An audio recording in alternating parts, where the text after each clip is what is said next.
안녕하세요. 김영로 TV의 날짜 이야기입니다. 오늘은 8월 18일이 되겠습니다. 8월 18일. 여러분들은 8월 18일 하면 무엇이 떠오르나요? 저는 8.18 도끼 만행, 도끼 살인 사건이 머리에 퍼뜩 떠오릅니다. 음, 1976년이었죠. 8월 18일 날, 판문점 그 공동경비구역에서 사계를 확보하기 위해서 그 미루나무를 이제 자르려고 하던 미군들을 어, 북한 그 군인들이 내려와갖고 도끼로다가 사람을 쳐서 죽인 그런 사건이 바로 8.18 도끼만행입니다. 음, 글쎄요, 제가 지금까지 보면 그때가 가장 일촉즉발의 어떤 남북 간의 군사 충돌 직전까지 간 그런 사건이 아니었나 이런 생각을 해봅니다. 8월 18일이 이제 도끼만행 사건이 떠오르는 그런 날이기도 하지만 어, 사실 8월 18일이 바로 2009년에 김대중 대통령이 이제 서거한 그런 날이 되겠습니다. 자, 그래서 오늘 8월 18일은 김대중 전 대통령에 대해서 그 일생이 어땠는지 간략하게 알아보는 그런 시간을 갖도록 하겠습니다. 흔히 김대중 대통령을 지칭하여 인동초라고 이야기를 하죠. 인동초라고 하는 것은 참을인자에 겨울동자고 풀초기 때문에 그야말로 추운 겨울의 삭풍사 그것을 이겨낸 그런 풀이다. 이런 뜻으로 뭔가 파란만장하고 아주 고통지난했던 삶을 살아온 사람을 지칭할 때 인동초라는 말을 쓰죠. 그만큼 김대중 전 대통령이 살아온 인생이 파란만장했다라고 볼 수도 있겠죠. 물론 파란만장한 것이 어떤 의미를 갖고 있느냐는 사람마다 다를 겁니다. 하지만 그래도 대한민국의 대통령을 지낸 분이었기 때문에 우리가 오늘 8월 18일을 맞이해서 김대중 대통령에 대해서 한번 어, 알아보는 그런 시간을 간단하게 갖도록 하겠습니다. 네, 김대중 전 대통령에 대해서 알아보겠습니다. 초기 생애를 한번 볼까요? 김대중은 1924년 전라남도 신안군 하이도에서 아버지 김은식과 어머니 장수금 사이에서 출생을 했다. 그 다음에 김대중의 호인 후광은 당시 고향 마을의 이름에서 비롯이 된 거다. 고향 마을이 후광인 모양입니다. 후광리 뭐 이런 거겠죠. 예. 그다음에 김대중은 서당에서 한학을 배우다가 하이보통학교에 입학했고 목포 북교 초등학교에 전학을 한 뒤에 1943년 목포 공립상업학교에 진학을 한 걸로 돼 있네요. 그다음에 이제 졸업을 한 뒤에 대학 진학을 포기한 거는 징집을 피하기 위해서 일본인이 운영하던 목포 상선에 취직을 했다라고 돼 있습니다. 그다음에 8.15 해방으로 일본인들이 떠나자 이 회사의 관리인으로 선임이 되었으며 목포일보 사장을 지냈네요. 1948년 그래서 50년이니까 24년생이니까 뭐 25살부터 목포일보 사장을 했다는 얘기네요. 참, 뭐 저 시대는 사실 뭐 그럴 수뿐이 없는 이제 사회 구조였겠지만은 하여튼 상당히 젊은 나이에 목포일보 그것도 언론사 사장을 지냈습니다. 자, 그다음에 이제 6.25 전쟁 와중에서는 해상방위대 전라남도지구 부대장을 이제 지냈고 그다음 한국해운조합연합회 이사, 어, 흥국해운 대양조선공업 사장을 역임을 했네요. 어떻게 보면은 다 20대 후반에 20대 후반까지 후반에 저런 굵직굵직한 직책을 맡아갖고 어, 사회생활을 했네요. 역시 크게 될 사람은 다른 모양입니다. 사실 뭐 20대에 저런 자리를 준다고 하더라도 겁이 날 것 같은데 또 그 시대에는 또 배운 사람이 또 별로 없었고 그래도 어, 상고를 나올 정도면 상당히 그때 당시에는 이제 지식인 계층이죠 사실은. 자 이제 정계 입문을 합니다. 1954년 제4대 민의원 선거에 출마를 했으나 낙선을 했네요. 이어서 두 차례 더 낙선을 했습니다. 그다음에 1961년 5월 14일 네 번째 도전한 제5대 민의원 보궐선거에서 민주당 후보로 출마해서 당선이 되었으나 때가 굉장히 어렸을 때인데 음, 인재에서 뭐 당선이 됐느니 뭐 그런 얘기를 들은 기억이 나요. 음, 아니면 그 후에 들은 건지 그런 사실이 있었다라는 하여튼 기억이 그렇게 납니다. 근데 5월 14일, 61년 5월 14일이니까 사실 이틀 후에 5.16 군사혁명이 일어나죠. 그래서 국회가 강제 해산되는 바람에 의원 등록조차 못하는 불운을 겪었다. 그럴 수는 없겠네요. 뭐 이틀 만에 그렇게 됐으니까. 음, 그 등록을 하려면 뭐 서류 이제 준비하고 뭐 이러다 보면 며칠 걸리죠, 사실은. 근데 아마 준비를 하던 와중에 어, 국회가 그 해산이 된 모양입니다. 그 후에 6, 7, 8대 국회의원에 연속적으로 당선이 됐다. 정치인으로서 이제 두각을 나타내기 이제 시작을 했는데 그게 1960년에 민주당 대변인을 하고 민주당 대변인을 24년생인데 그렇게 되면은 음, 60년이죠. 그럼 30대 중후반이네요. 뭐 그 당시라면 뭐 충분히 가능했을 그런 그 입장이 되겠습니다. 왜냐하면 김영삼 그 전 대통령 같은 경우도 25세 그 최연소 그 국회의원 당선이 됐으니까. 뭐 그러니까 이제 그때 어느 정도 학력이 있으니까 이제 그 유력한 사람들 뭐 비서로 들어간다든가 뭐 이러다 보면은 이제 정계에 이제 발이 이렇게 닿게 되는 거죠. 그다음에 이제 통합야당 민중당 대변인을 1965년에 했네요. 음, 그다음에 민중당 정책위원회 의장을 1966년에 하고 신민당 대변인을 1967년에 했습니다. 그래서 신민당 대통령 후보로 선출이 됐죠. 1970년 9월. 그러니까 삼선견을 하고 난 다음에 박정희 대통령이 이제 세 번째 대통령이 출마를 할 그때입니다. 그러니까 저 1970년이기 때문에 제가 고등학교 1학년 때인가 그래요. 70, 71, 72? 음, 몇 학년 때죠? 중학교 3학년 때인가요? 음, 71, 77, 중학교 3학년 때네요. 네. 요 밑에 이제 그 설명이지만은, 저때 당시 저 신문을 봤어요. 그래서, 그 뭐라고 그럴까. 그, 이제, 소위 그 40대 기수론, 40대 기수론을 주장하는 사람들이 김영삼, 김대중, 이철성이었습니다. 이때 당시에 40대였어요, 이분들이. 그런데 이제, 그 출마해 갖고서 3파전이 벌어진 겁니다. 대통령 후보를 이제 뽑는데. 근데 이제, 김영삼이 1등을 하고, 김대중이 2등을 하고, 이철성이 3등을 했는데, 이제 결선 투표를 이제 가야 되잖아요. 그러니까 이제 이철성은 안 되고, 이제 김영삼, 김대중이 둘이 붙은 거죠.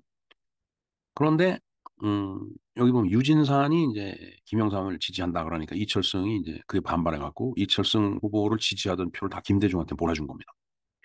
그래서 2차 투표에서, 어, 김대중이 김영삼을 이겨요. 그러니까 대통령 후보로 김대중이 선출된 겁니다. 이 시민당 전당대회에서. 나중에 들은 얘기인데 그래서 이불을 뒤집어 쓰고서 울었다. 김영삼 그 이제 후보가 그랬다라는 말이 이제 있는데 뭐 실제로 그런지는 모르겠습니다. 근데 나 같아도 올 것 같아요.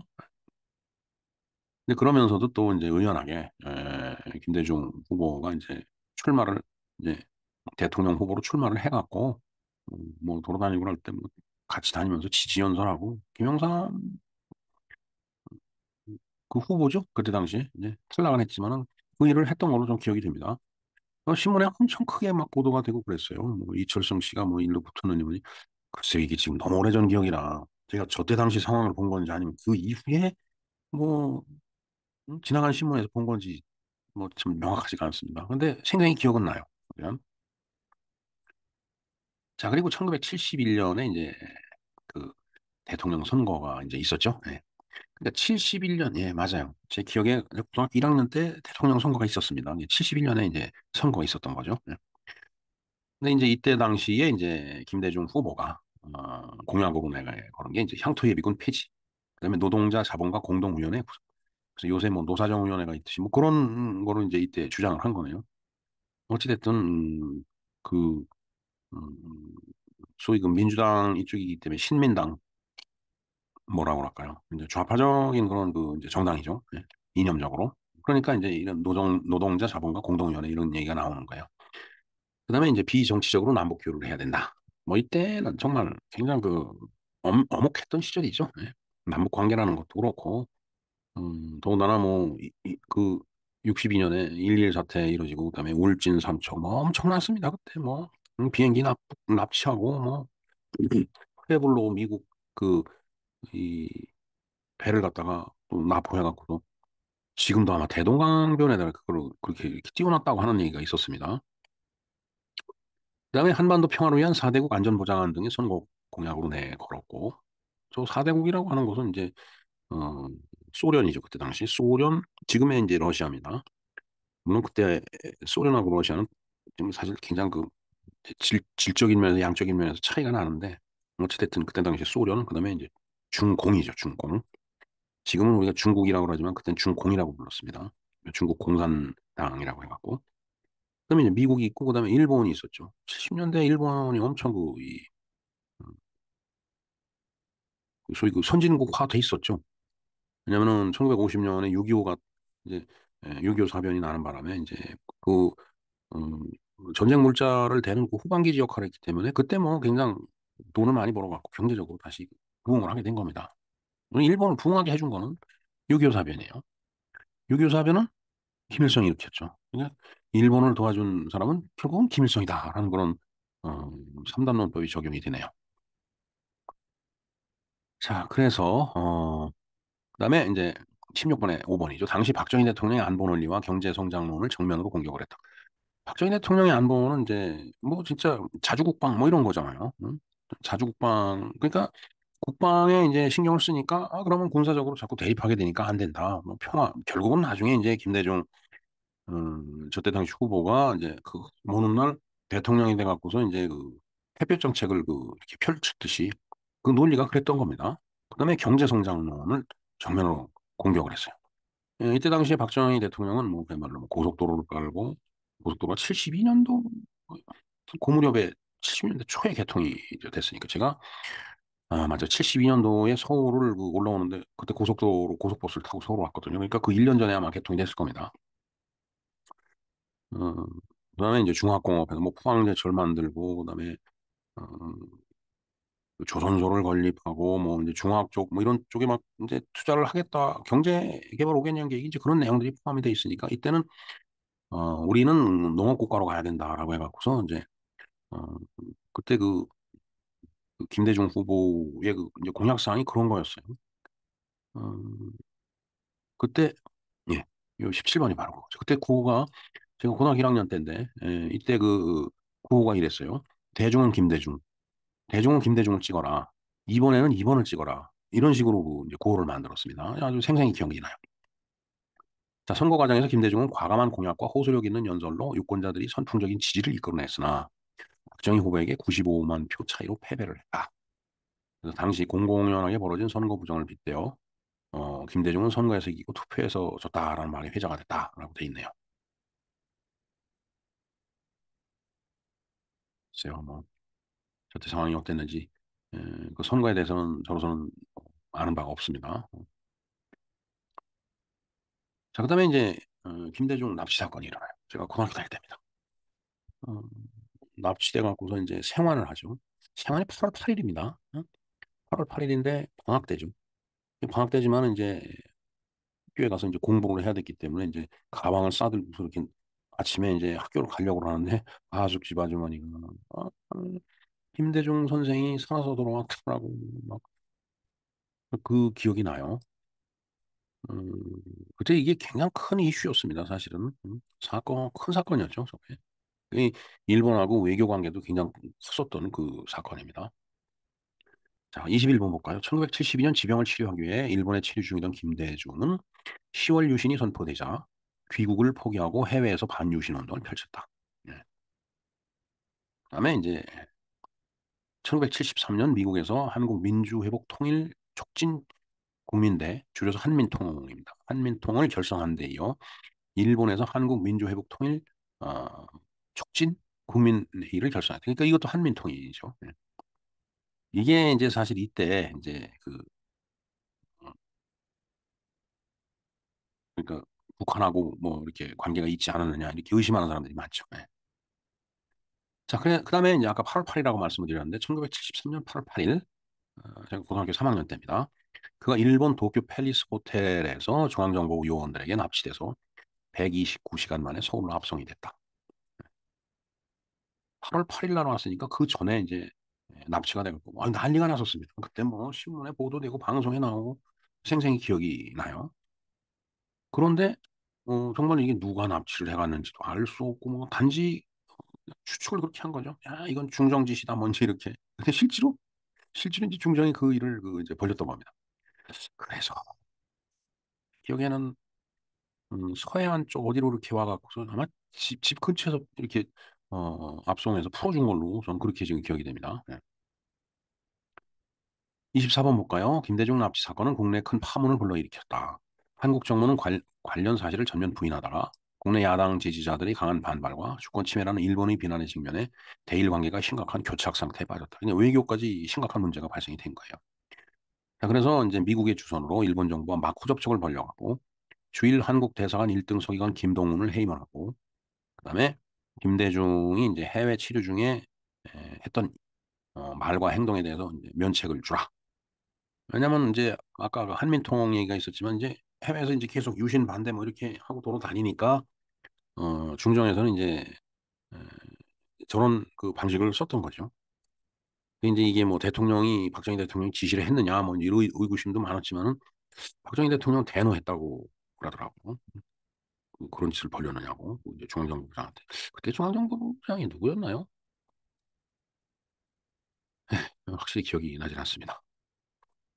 그다음에 김종필 총리의 진사 방일 가서 사과를 이제 하고 이제 김종필 총리가 이제 간 거네요. 그래서 이 사건이 86일 만에 정치적으로 이제 매듭이 졌다. 이때 이제 상당히 그 외교적으로 우리가 좀 몰리는 쫓기는 그런 입장이었는데 그 이듬해에 어, 8월 15일 날 1974년 8월 15일 날 유경수 여사가 이제 문세광에 의해서 이제 피살이 되죠. 그래갖고 또 이제 이 전세가 뒤집힙니다. 그러면서 이제 이 사건은 또 이제 수면 아래 들어가고 이제 일본 쪽에 막 거꾸로 항의하고 그러는 일들이 이제 벌어지죠. 예, 그때 당시에 뭐 엄청난 그 데모 집회가 있었죠. 관제 데모도 있었고 뭐 자발적으로도 나왔고 네, 그랬겠지만 그때 당시에 막 그 새끼손가락을 단지하고도 혈서를 쓰고 하는 그런 일이 있었습니다. 근데 나중에 보니까 음, 그때 이제 그 소위 그 주목들이 이제 그 일을 했다라고 하는 말이 있습니다. 자, 어찌됐든, 김대중의 그 생이라는 게 굉장히 파란만장합니다. 재활동을 하면서 이제 투옥이 되죠. 1974년 12월 가택연금 중이던 김대중은 재야단체인 민주회복국민회의에 참여해 재야 활동을 다시 시작을 했다. 그래서 1974년이면 이제 민청학년 사건이 있었던 해인데, 제가 대학 입학하던 그 해인데, 음, 개강을 하자마자 바로 휴강을 하더라고요. 음, 이제 그러면서 이제 또 개강을 해서 학교를 나가서 이제 좀 학교를 다니고 왔다 갔다 하고 서클 가입해서 서클 선배들하고 뭐 이런저런 얘기하고 뭐 그러면서 대학 생활을 시작을 하는데 민청학년 사건이 터졌어요. 그러니까 서클 사무실에서 같이 이 대화를 하던 그 선배가 갑자기 뭐 이 공산당과 관련이 있다 해갖고서 뭐막 구속이 되고 막 그러니까 참 그때 그거 저로서는 소화하기가 굉장히 힘들었었습니다. 그때 당시에. 어찌됐든 그건 이제 별도의 민청학년 사건이고 1976년 3월절 기념 행사에서 윤보선은 그 이공화국 때 대통령이었죠. 윤보선 대통령에 대해서 방송을 해드린 적이 있습니다. 그다음에 함석헌 씨가 퀘이커 교도죠. 음, 뜻으로 보는 한국 역사. 뭐 하여튼 그 유명한 저서가 있습니다. 아주. 그다음에 이제 문익환. 그다음에 이제 김승훈. 하여튼 재야 인사들과 함께 민주주의, 경제입국 구상 재검토, 민족 통일 등을 주장하는 3일 민주구국 선언을 발표를 했네요. 이른바 명동 사건이 되겠습니다. 자, 그러면서 이제 76년이기 때문에 긴급조치 9호가 발동돼 있을 때요. 그래서 이제 구속이 돼갖고 그 이듬해 3월에 징역 5년, 자격정지 5년을 확정받아서 진주교도소에 이제 수감이 됐습니다. 자, 그다음에 33번 볼까요? 유신 정권은 그의 투옥에 대한 국내 비판이 고조되자 1978년 12월 그를 형집행정지로 석방해서 가택연금을 이제 했네요. 가택연금이라고 해도 감옥에 있는 것보다는 이제 훨씬 낫죠. 그러나 1979년 3월 1일 민주주의 민족통일을 위한 국민연합이 결성돼 윤보선 함석헌 등과 함께 공동의장을 맡으면서 재활동을 또 계속을 했네요. 1979년이면 이제 바로 제가 군내 입대를 입대를 해갖고 1년 정도 이렇게 이제 지나간 그 시점이죠. 예.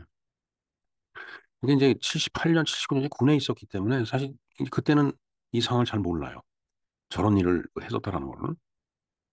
그다음에 이제 바로 1979년 10월 26일 날 박정희 대통령이 시해가 되죠. 김재규가 공정동 안가에서 이제 권총으로 박정희 대통령을 이제 시해를 합니다. 자, 그리고 1979년 12월에 이제 그 바람에 이제 가택연금에서 해제가 되는 거죠. 왜냐면 이제 박정희 대통령이 서거를 하고 난 다음에 그 어, 이제 정치적인 이제 변화가 계속 오니까 가택연금을 계속 시킬 수가 없잖아요. 왜냐면 긴급조치고가 해제가 되고 막 이제 이러다 보니까. 그리고 1980년 2월 사면 복권이 되네요. 그러면서 이제 1980년 초에 서울의 봄 시기 김영삼, 김종필 등과 함께 정치 활동 전면에 나서기 시작을 했다. 저 서울의 봄이라는 그 이제 영화가 최근에 있었는데, 저희 결국은 그 1980년에 서울역 앞에 엄청나게 큰 규모의 집회가 있었습니다. 그걸 지칭해서 그때 서울의 봄이라고 막 얘기를 했었어요. 자, 그러나 이제 1980년 5월 17일 날 비상계엄이 전국으로 확대가 됩니다. 그러면서 26명이 정치인들과 함께 체포가 되고 또 수감이 되죠. 이게 이제, 이제 세상이 이제 험악해지는 거예요, 지금. 음, 5월 17일이 일요일인가 그랬어요. 제 기억에. 왜냐면 제가 서울에 그 외출을 나왔다가 음, 아침에 그 뭔가 이제 형하고 같이 시내를 나가려고 먼저 시내 버스를 탔는데 어, 비상계엄이 전국 확대됐다라고 하는 그 저기가 뜨더라고요. 신문이 호해 같은 게 나오더라고요. 그래서 전날이 일요일이구나. 저는 그렇게 기억을 하고 있습니다. 진짜 일요일인지 이건 확인을 해봐야 되겠지만 제 기억엔 그래요. 자, 그러면서 이제 저게 5월 17일이기 때문에 이제 5.18 사건으로 이제 또 연결이 되는 거죠. 자, 그래서 뭐 그런 상황에서 1980년 9월 계엄사령부 군법회의에서 이른바 김대중 내란 음모 사건을 주동한 혐의로 사형 선고를 이제 받습니다. 그리고 이제 1981년 1월에 대법원에서 사형 확정 판결이 이제 나죠. 그런데 이제 사실 이제 참 사형이라는 게 이 제도가 음, 그렇게 확정이 됐다고 하더라도 다 이제 또 감형이 되죠. 형량을 무기징역으로 감형받고 1982년 12월에 미국으로 망명을 떠나는 게 허용이 돼요. 그래서 이제 미국으로 건너가서 한국인권문제연구소를 열어서 거기서 또 활동을 합니다. 그리고 나서 1985년 12대 총선을 앞두고서 전격적으로 귀국을 해갖고 국내에서 또 정치 활동을 재개를 합니다. 김대중의 귀국은 국민들에게 일대 사건으로 받아들여졌다. 제12대 총선에서 김영삼과 함께 창당한 신한민주당이 제1야당으로 부상을 했다라고 되어 있습니다. 네, 맞습니다. 기억이 납니다. 신한민주당을 줄여서 신민당이라고 이제 얘기를 하는데 저때 당시 전두환 대통령 꼭 신한민주당이라고 얘기를 하는. 자, 어찌됐든 그는 이어서 힘입어 대통령 직선제 개헌 투쟁을 본격적으로 전개한. 왜냐하면 이제 그 안선제로 대통령을 뽑았었기 때문에. 그러면서 1987년 6월에 이제 소위 그 민주항쟁 6월 10일 날 그게 이제 전국을 뒤덮으면서 이제 이때 6.29 선언이 나오죠. 네. 자, 그 이후에 사면이 복권이 돼서 이제 김영삼이 총재로 있던 제1야당인 통일민주당의 상임 고문 자격으로 정치 활동을 이제 다시 시작을 했어요. 자, 그런데 1987년 12월 달에 대통령 선거가 있었어요. 제 13대 대통령 선거. 그때 이제 김영삼과 이제 후보 단일화를 하라고 뭐 제야에서 말이 많았었죠. 아마 저때 단일화를 했으면 아마 당선됐을 수도 있어요. 근데 단일화가 안 되죠. 사실 뭐 권력은 부자지간에도 나눌 수 없다라고 하는 말이 있듯이 음, 합의를 해서 그래 내가 요 다음에 할 테니까 네가 먼저 해 이렇게 얘기하는 게 쉽지가 않죠. 왜냐하면 그 임기 동안에 무슨 변화가 일어날지 모르니까 그러면서 또 정적끼리 또 서로 그 싸우다 보면 이제 매장당할 수도 있고 그러니까 양보할 수가 없는 거예요. 자, 그래서 이제 그 11월 달에 평화민주당을 창당을 해서 대통령 선거에 출마를 합니다. 줄여서 평민당이라고 그랬죠. 자, 그러다 보니까 노태우, 김영삼, 김대중, 김종필 이렇게 나오니까 일로 삼김 구도가 되죠. 그래서 민주정의당의 이제 노태우 후보가 당선이 됩니다. 직선제를 이제 선거를 했음에도 불구하고 사실 뭐 그렇죠. 그 야권표가 셋으로 찢어지는데. 응? 이제 제가 저때 그 일본 출장을 이제 다닐 때인데 일본 그 도시바에 있는 그 간부들이 어떻게 전망하느냐고 뭐 물어보길래 어, 와가라나이 그랬죠 그때. 그럼 제가 어떻게 합니까? 단지 확률적으로 뻔한 거 아니냐. 야권표는 셋으로 갈라지고 여권표는 그대로 한 사람한테 가는데 그건 당연히 어, 그 노태우가 당선이 되지 않겠느냐라고 이제 일본 애들이 얘기를 하더라고요. 어찌됐든 노태우 후보가 당선이 됐고 그래서 대통령 선거 패배한 후에 야당 분열에 대한 국민적인 비난이 걷잡을 수 없을 정도로 거세지니까 김대중은 책임을 지고 평화민주당 총재직을 사퇴를. 그러니까 비난의 목소리가 뭐 커지니까 이제 또 사퇴할 수뿐이 없겠죠. 그러나 이듬해 4월에 실시된 제13대 총선에서 평화민주당이 통일민주당을 지치고 제1야당으로 부상하자 다시 평화민주당 총재로 정치 전면에 나서게 됐다. 참 정치는 생물이라고 이때 김대중 그 후보가 그때 얘기를 했던 걸로 제 기억이 돼요. 아닌가? 하여튼 정치는 생물입니다. 언제 어떻게 변할지 모르고 오늘하고 내일이 다르고 아침 저녁이 다르기 때문에. 자, 그러면서 이제 3당 합당이 있었습니다. 노태우 대통령의 3당 합당. 그래서 민정당, 민주당, 공화당 이렇게 3당 합당을 하고서 이제 저게 이제 민자당이 됐죠. 그러다 보니까 이제 김대중 혼자만 남은 거예요. 어떻게 보면은 음, 이제 야권을 통합할 수 있는 또 기회가 된 거예요. 자, 그래서 그 1991년 4월 제안사 중심의 신민주연합당 준비위원회를 와 통합을 해서 신민주연합당을 창당을 하고 그다음에 9월에는 어, 김영삼의 3당 합당에 반대한 소수 여기 국회의원들이나 정치인들이 있었죠. 그 소수 야당으로 전락을 한 거예요. 대거 빠져나가기 때문에 합당 쪽으로. 그래서 그 민주당과 합당을 하는데 이때 그 남았던 사람이 노무현입니다. 예? 참 그러니까 어찌됐든 대단한 사람들이에요. 대통령을 할 정도면은 나름대로 뭔가 있는 사람들이라고 봅니다. 저는.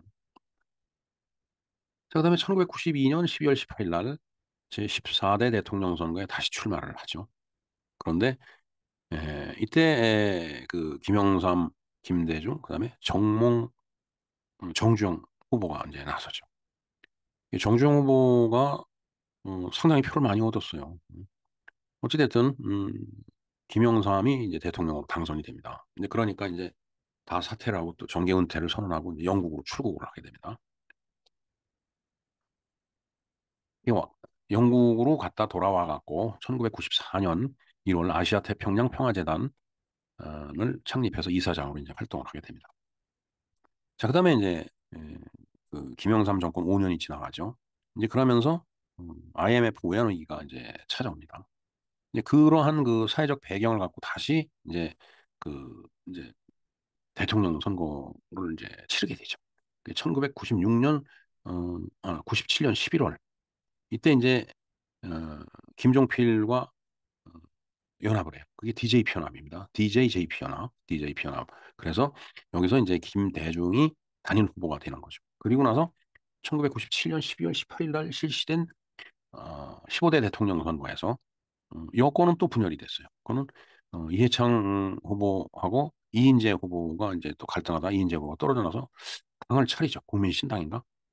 근데 또 상당히 그 선거에 표를 많이 얻었습니다. 그 바람에 이해창 후보가 떨어지고 김대중 후보가 이제 당선이 돼요. 이제 그러면서 이제 IMF 외환 위기가 왔기 때문에 이제 이게 이제 커다란 이슈가 이제 됐었죠. 어찌됐든 이해창 후보를 누르고 대통령이 당선이 됩니다.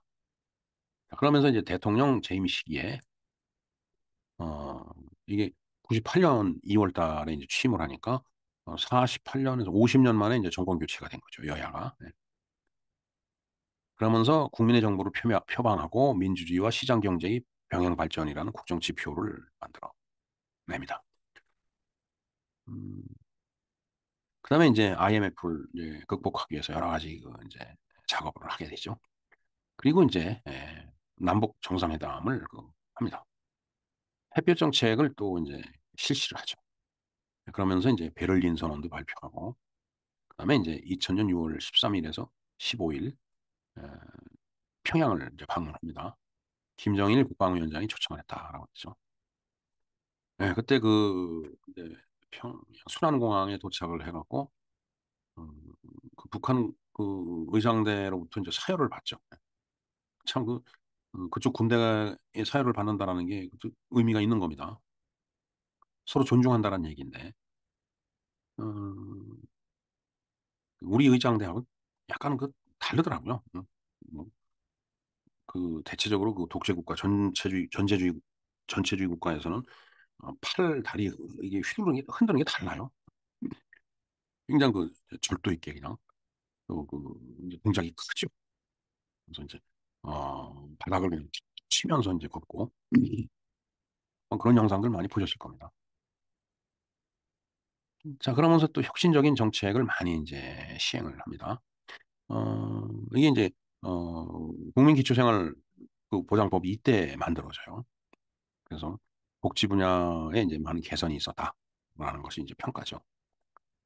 그리고 나서 이제 남북 정상회담을 했었기 때문에 평화상을 수상을 합니다. 2000년 한국 최초로 노벨 평화상을 이제 받게 됩니다. 그러면서 뭐 여러 가지 이제 이 학위도 많이 받게 되고 또 많은 저서를 남기죠. 예. 자, 그렇게 이제 임기가 다 끝나고 퇴임을 하게 되죠.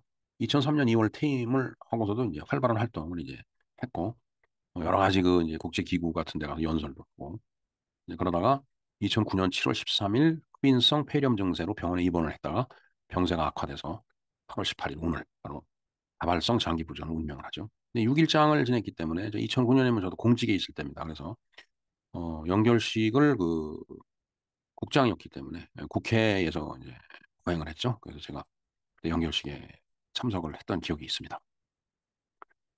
그다음에 이제 장지는 국립서울현충원이죠.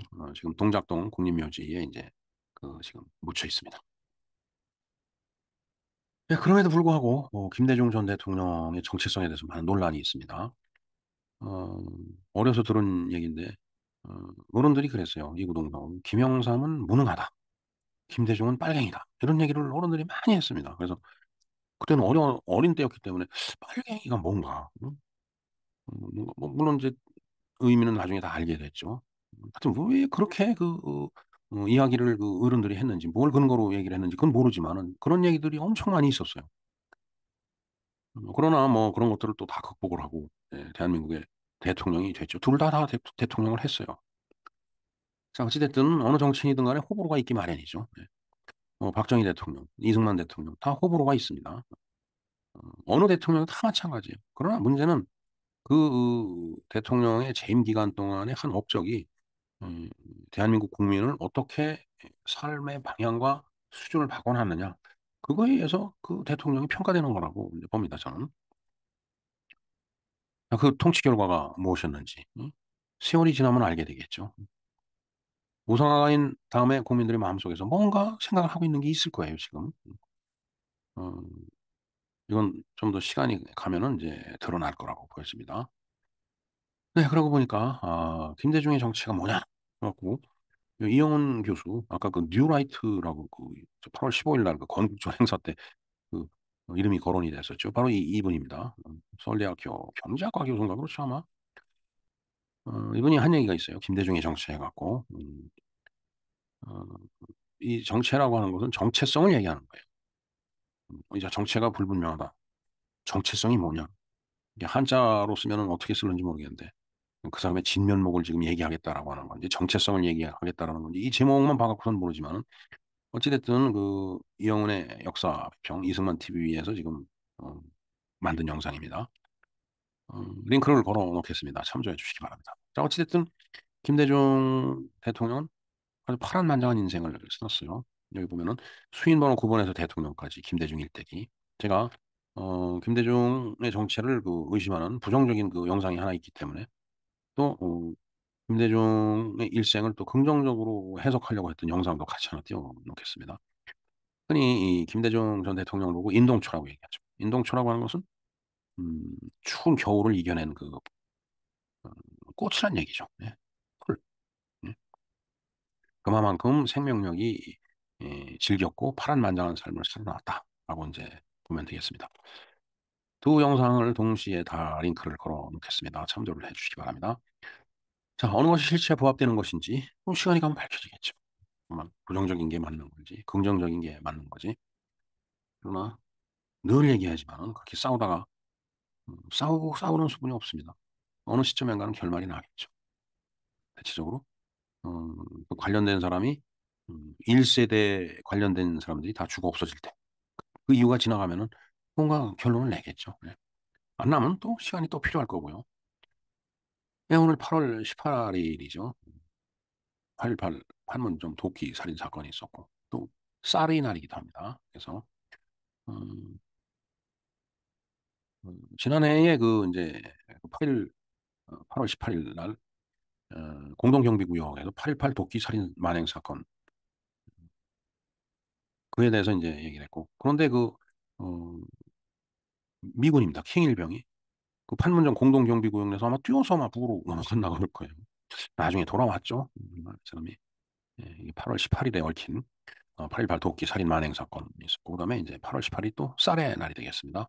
왜냐면 음, 이게 이, 이 쌀미자가 열십자에 이제 아래 위로 이렇게 삐쳐갖고서 이제 글자를 만드는데 이 위에도 이걸 뒤집으면 여덟 팔자가 되죠. 밑에 거 이게 여덟 팔자가 되고 그다음에 이건 10이니까 818이란 뜻이에요.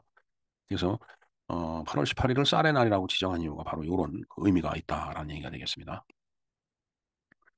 네, 어찌됐든 우리가 김대중 전 대통령이 그 일대기에 대해서 간략하게 알아봤습니다. 물론 뭐 자세하게 이 내용을 어, 파헤쳐서 알아다 보려면 시간 3, 40분, 뭐 1시간 갖고서는 불가능한 일이죠. 이제 그만큼 대통령을 지냈을 정도면은 뭔가 한 일이 많기 때문에 기록도 많이 있다라는 그런 얘기가 되겠습니다. 네, 이상 김대중 전 대통령에 대해서 한번 알아보았습니다. 김영로 TV의 날짜 이야기였습니다. 감사합니다.